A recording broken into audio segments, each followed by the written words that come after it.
Mr. Speaker, and I thank my friend from South Carolina for yielding me this time. And Mr. Speaker, as a former member of the Budget Committee, I rise in proud support of this statutory pay-as-you-go rule. It is time to get real, as my colleague before me just stated.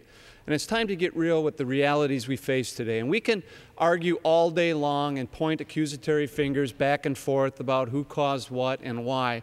But the fact remains that we face a huge American challenge that's going to require a unique American solution to pull ourselves out of the fiscal hole that we find ourselves in today.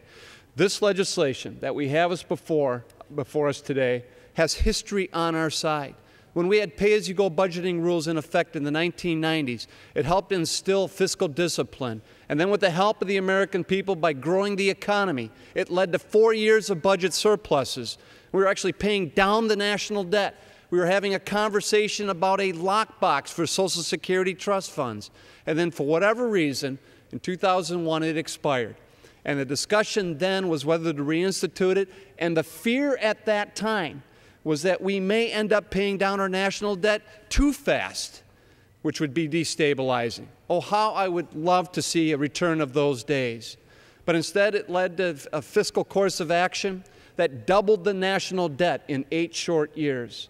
Now, this legislation isn't going to be the cure-all. We have a lot of serious work to do. We have an opportunity before us today to reform the health care system, to deliver system reform that will rein in rising costs, which, if it goes unchecked, will bankrupt everyone, from families to businesses to the fastest growing area of federal spending today, rising health care costs. And we have work to do to make that change.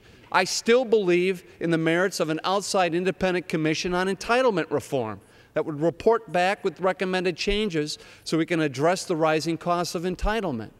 But let's go back to what works in the time of fiscal crisis that we face. The 1990s show us the way to do that, with 4 years of surpluses, when we were able to start to turn the corner and provide a more stable financial system for our country that was squandered over the last 8 years, unfortunately. So I would encourage my colleagues to reject the proposed amendment, to support the underlying bill, and let's get to work in making some tough but necessary decisions for future generations so we don't end up leaving a legacy of debt for my 2 little boys or to future generations. I yield back.